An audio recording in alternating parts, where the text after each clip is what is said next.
What's up, guys? I'm Marcus. And I'm Jay. We are the BrewGuys. Oh, it up. Yeah. Wanna do it again? Beep it out. Leave it out. Didn't do it again. Damn it.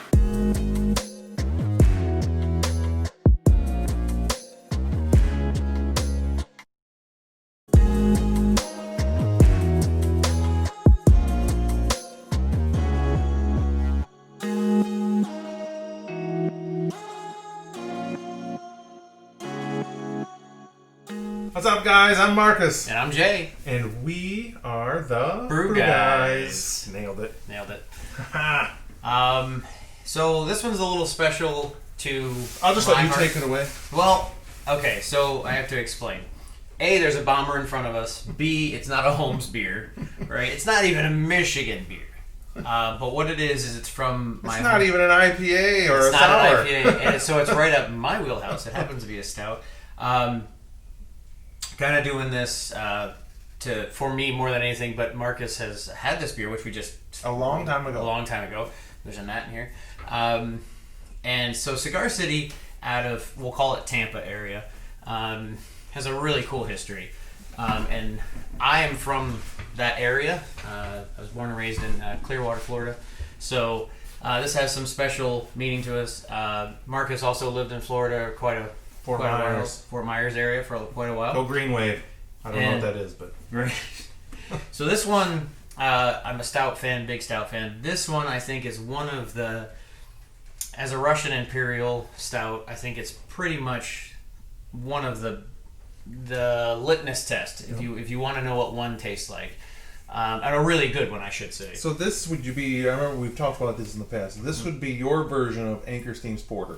Very much so, yeah. Yeah, if you wanted to find out what a porter should be so that you can move on to porters and explore that genre, then I would say this would be a great one if you can get a hold of it. This is now distroed a lot farther than it used to be. Oh, we found this in Michigan. Yeah, this is in Michigan. It's not as difficult. Now they do make other versions of this that are barrel aged and special editions. Yeah, and some good anybody variants. knows about Huna and some of their really cool stuff they do. Cigar City is they're bomber friendly. They're stout friendly. They're can friendly. I had their highlight recently. It was pretty good. Highlight's fantastic. Yeah, so they're really distroing really well now. So some of this is a lot very accessible. They have an entire Maduro, or not the Maduro series, but the Cigar series, I believe it's called, that has all the great browns and things like that are in cans. So without going into a history lesson on Cigar City, this one's very special to me because of that, and I think it's great to just visit this every once in a while. I do have some in the basement kind of aging, and see how they're doing, and just to get back to that Imperial stout style, so that you can you know what you should be looking for when somebody says, oh, this other place makes a great Russian Imperial. To that point, I recently ran across a great Russian Imperial in a micro that I would say I even told the owner that I think they're on point with Marshal Zhukov's. I think they're right there. They had, I would say, maybe a touch more, I call it like a little bit touch black licorice more to theirs. And I'm not a black licorice fan.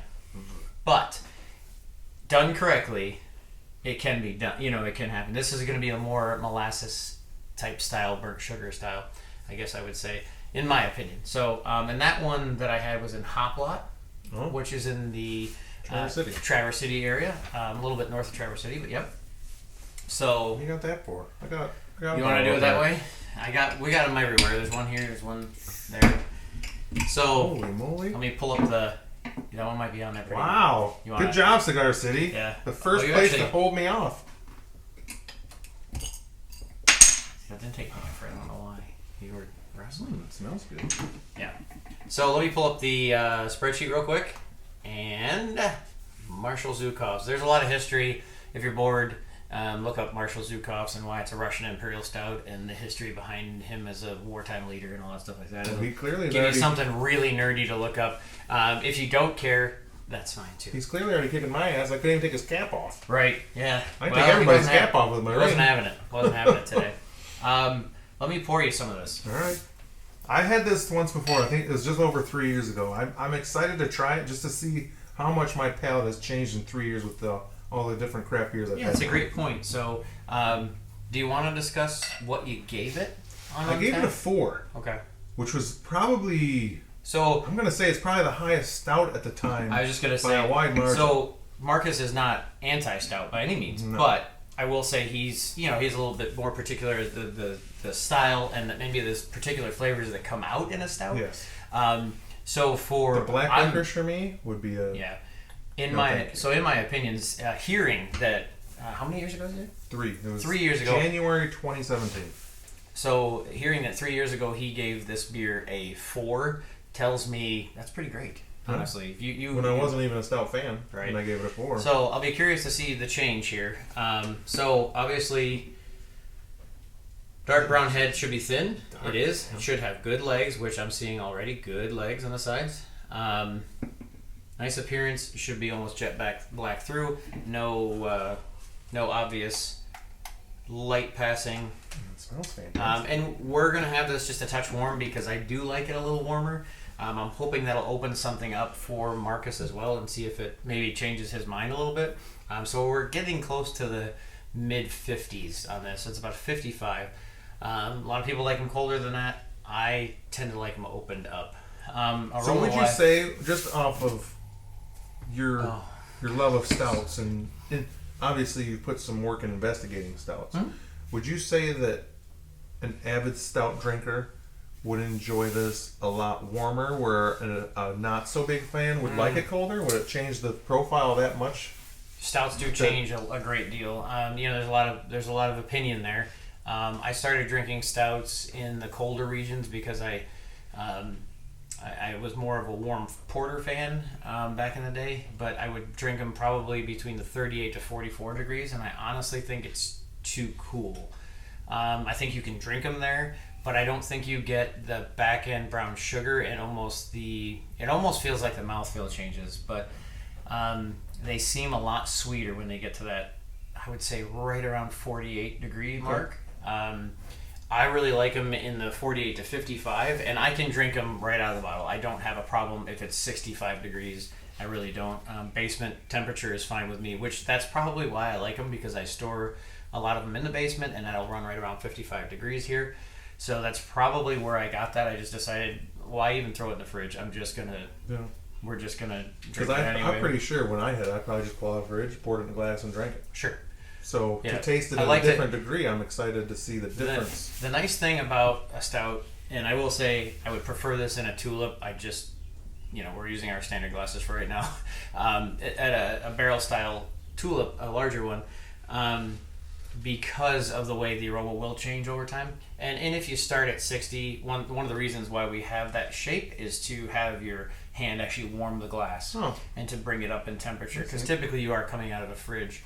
And it does, a stout is something I smell almost every time I drink it, so I think it does change. So I'd be curious to see if you prefer this, or if you wanted it to go back down to a colder. So it's a neat opinion thing. Try them both ways. Feel free to get 2 stouts, leave one on the counter, put one in, and watch one open up and them meet each other. I think it's a cool little experiment to do if you have stouts around to do that too. Absolutely. Yeah. Sweet. Well, let's grade it. Let's see if my opinion has changed. Or what do you think of that aroma? What are you getting? It's potent. It is. It's got a heavy sweetness. Yes. Heavy sweetness. Burnt brown sugar is Yes, almost please. what I want to say. Tell me. Tell me. It's creme brulee-esque. Yeah. Right? You should almost get... caramely. Absolutely. Maybe a touch of vanilla. Right. So the way I look at stouts, and incorrect or correct, I'm no expert, but the way I look at stouts is everything you get in the nose, you probably will not get a lot of those things in the taste. Does that make sense? Yeah. A stout is like every beer, is a multifaceted thing, but you're going to get a harsh taste to balance out the sweetness of the smell and all the smells. So it's a full experience, which any IPA or any hopped beer is. And you should look for a little bit of spice in the hops. You want like a Willamette style or something like that. Would you say it's important as you take a drink of it to breathe in through your nose to kind of combine the two? I typically, and I won't do it right now because I don't want to taste it yet, but I typically smell down and then drink. So yes, I mean, I might die if I tried to do it at the same time. I don't think I'm that cool. I'd drown or something.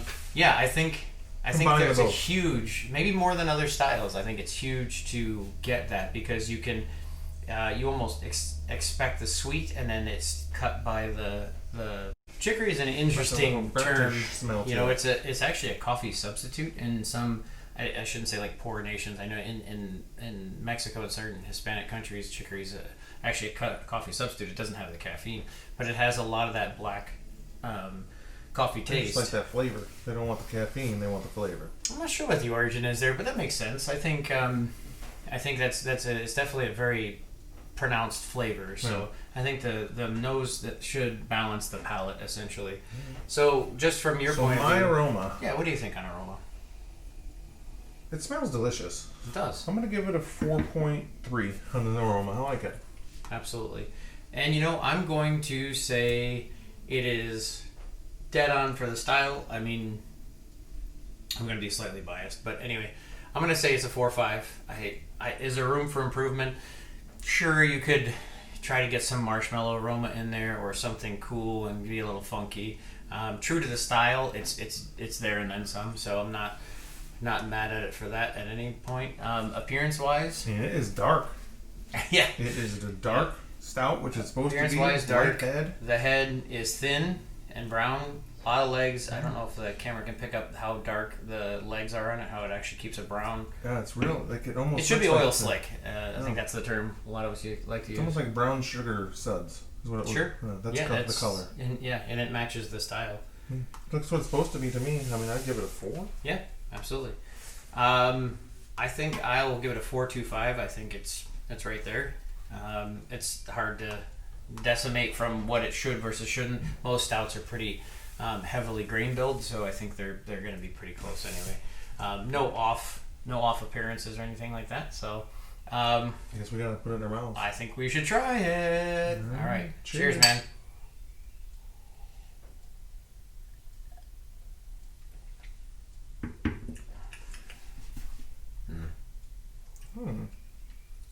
A little more bitterness to it on the back end than I remember. Yeah. It could be the temperature. It could be. You're going to get more... I would call it separation. I think the best example I use is separation. You're going to get a much bigger separation when you're at like a 55 degrees than you're going to be at like a 40. Some people find that less desirable though. So some people might want it at the lower temp. It's good. This is definitely one I would sip on. Like this would last me about an hour. Mm-hmm. To be cool. Not to be rushed. Yeah. I like the flavor. I'm going to give the flavor a 4.2. I like it. Absolutely. And I am going to say flavor-wise, it's a 4.5. Not only for the style, but I think there's some creativity in there. It's not just a standard Russian Imperial, I'd like to say. I think it's bumped up in the molasses and the burnt sugar a little bit. So I think it's either a heavier grain bill, maybe there's some good adjuncts in there. You know, if you like espresso, dark chocolate, dark toffee, you know, and I love English hops. So typically the stouts will have the English hops. Willamette, which is debatable whether it's an English hop, it should add a little bit of spice. And I think you get more of that at the higher temperature. So you get that little leftover on your tongue. Almost a rye if you're and a little the subtle carbonation. I like it. Very subtle, yeah. It should be primed just right, and it is. If you're a fan of bourbons, you know, rye gives it some spice. Willamette hops kind of has that same effect. It gives a little bit of spice. Super dynamic beer. On mouthfeel, I like the mouthfeel.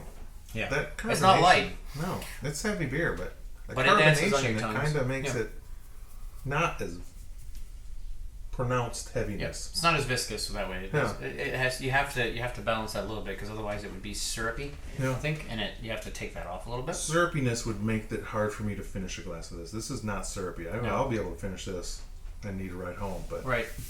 Yeah, absolutely. What do you think? The mouthfeel of 4.3. I like it. Mm-hmm. I think that's pretty fair. I'm really impressed, and I enjoy that you enjoy the mouthfeel of it. I think it's a 4.25 on the mouthfeel. Do I want it turned up anymore? No. Could it go down a touch and still be more than fine the way it is? Yeah. Could it go? Could the priming or the carbonation go either way? I would prefer it to come up rather than down. Oh. But we're talking nuance here. We're not talking large numbers. So, so let's pretend we had a beer. What would you put it as for your overall? I'll bump it up from the 4 3 years ago. Now I appreciate it more. My palate has obviously changed from all the different beers I've been lucky enough to try. And I would rate this at about a 4.3. Yeah. I mean, it's good. And so this may seem somewhat strange. I couldn't go back. I probably could go back and see what I rate this typically. I would say this is a 4 or 5 all day. Now, when I say that, there's an issue in my mind with that, and that is that I will give this a 4.25. Now, the reason I say that is there's barrel-aged versions and other versions of this beer that I've had. They're fantastic.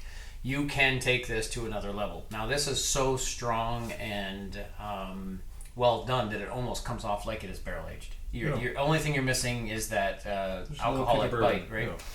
Yeah. So if it was BBA, bourbon barrel, you would get that little bit of bourbon. Now the thing is, though, there's a differential there. Do I say that, if this is a 4.5, which it's a 4.5 beer, but is there barrel-aged versions or there special editions? Are those 5s? I don't know. So I'm very skeptical about giving a flat 5 for anything, because I know there's beers out there that are worthy of it, but have I had them? That's always my question, right? No. Have I experienced them? And the answer is probably not.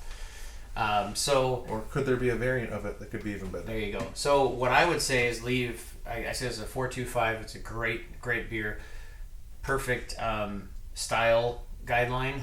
And then if there were variants that they were going to add some marshmallow or do some cool things and stuff like that maybe appeal to me, or do a peanut butter version, something like that, would that make it a 5? No, maybe it'll make it a 4.75, maybe a 4.85. Maybe it'll keep it at just a 4.5. But I feel like if I give it a 4.5, then I've thrown off the balance a little bit. So I may overthink the ratings a little bit, but there's a reason why I'm passionate about this style. There's a reason why I have a spreadsheet. There's a reason why all that nerdy stuff happens. So, yeah. So any updated thoughts? I appreciate all the different flavors. I think more than I did before. I think I drank it right out of the refrigerator, and it was just, I might have drank it too fast. I'm gonna have to get him one of these for Christmas. So I can measure his beer. I don't remember all the different flavors. I remember it being heavy, and I remember the burnt brown sugar and the caramely stuff. But there's more to it. The chicory now is a lot more pronounced, and it kind of balances better together for me. I think so too. Yeah. And the sweet goes away real quick. The sweet goes away, and I don't remember the carbonation. Really it's weird to my tongue. Like it's a heavy beer, and I know that, but almost as I drink it and I start to swallow it, that carbonation makes it not feel so heavy. Sure. Yeah, it's there to brighten. It truly is. And maybe we didn't touch on this: a standard stout versus a Russian Imperial stout. Think of it, and we'll go in basic terms. Think of a standard stout as a stout, right? And it's basically a little bit heavier porter. We've talked about porters before. Go check out our porter video. But a Russian Imperial, just think of it as like turned up, right? Turned up with all the extra trimmings, right? That's where you get the Russian Imperial. It's just, they're aiming for the 10 there, and they're turning it up. I'm excited to go back and try some of the other ones that I've had in the past. Yeah, some of their special editions are phenomenal. So huge shout out to CCB. Cigar City Brewing in the Tampa area in Cigar City. There's a lot of cool history there. If you ever get the chance, if you're ever on vacation, make the stop.